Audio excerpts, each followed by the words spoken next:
how to diagnose a Yamaha 70 from poor running in under 5 minutes. So we've taken the cover off and we know this motor doesn't have a lot of hours on it because it's got spider webs. That's a great sign, but it's also got dirt daubers.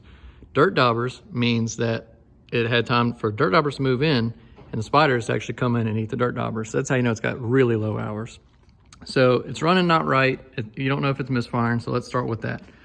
You got two options. You can come over here and you can start unplugging coil wires, but as you know, there's a little bit of lightning in each coil, so you can get shocked that way. If that's your option, go for it. I like to come over here and unplug the injectors, and you're just going to come over to each side, and for each piston you have an injector. So the boat would be running either on earmuffs or in the water. Unplug an injector one at a time. Boom, unplugged it. Did the running condition get better or worse? It got worse? Okay, then this cylinder is contributing. Plug that back in. Move down the next one. Boom, same thing. Better or worse? Boom, boom, boom. If it didn't get better at all or didn't change at all, then we know that one of these four cylinders that it does that on is not contributing. So when I say not contributing, it means it's not firing. You need air, fuel, or spark to fire. So we can come back to this side, and at that point, then you can play with the lightning. You can unplug it, make sure you got sparky. If you do have sparky, great. That means that you're most likely not getting fuel. So the cheapest thing to do is go with one injector. Could potentially be a chipped ring or low compression or something like that, but most likely it's going to be an injector. If you wanted to check yourself on that before you go order an injector, you could get the rental compression tool from O'Reilly's, plug it in, crank it up, compare the compression to what the book says it's supposed to be. But let's pretend you did that. The compression's good because that didn't cost you anything because it's a free rental tool from O'Reilly's.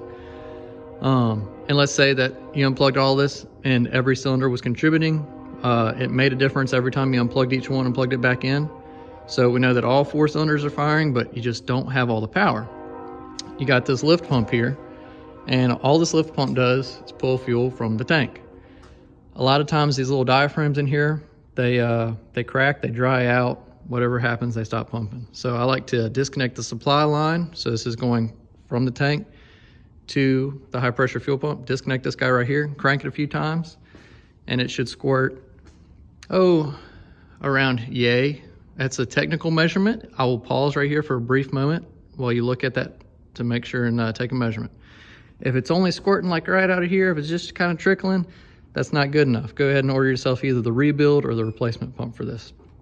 If you do have a good yay, then hook that bad boy up. She's contributing good on the main supply flow. You got good low pressure. But it goes from the low pressure back here behind the intake cover that Yamaha has so politely put back here to protect the high pressure fuel pump so that you can't see it at all. But that's okay, because we know that this hose right here is a high pressure line, and the high pressure line feeds the injectors. You can take off this safety collar here, which is just honestly not doing a whole lot of anything. Pry that guy off.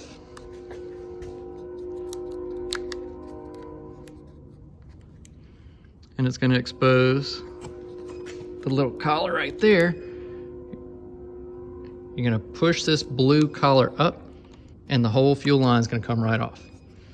Now I can't do that with one hand because I'm holding a phone, but once that guy's off, same thing. Rental tool at O'Reilly's should come with a barb on it for a fuel pressure tester is what you're looking for. Plug that guy into it, crank the key a few times, come back here, look at your gauge. I'm assuming you're going to have probably 45, 50 PSI. Wouldn't quote me on that pressure, but that's about the industry standard for the high pressure fuel pump.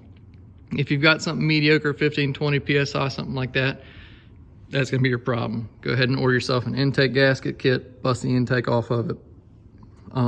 Look into rebuilding or replacing the high pressure fuel pump. If you have good PSI, it doesn't completely rule out that it's a volume problem, but it's not likely on these. So what have we learned? We've learned how to properly diagnose if it's actually misfiring or if you actually have just low fuel pressure and just can't quite support its fuel demands. You got the low pressure pump, which feeds to the high pressure pump back here, high pressure pump back to the fuel rail to the injectors. So this is all very much something you can do with minimal to no tools and or rental tools if you don't already have a compression tester or fuel pressure gauge.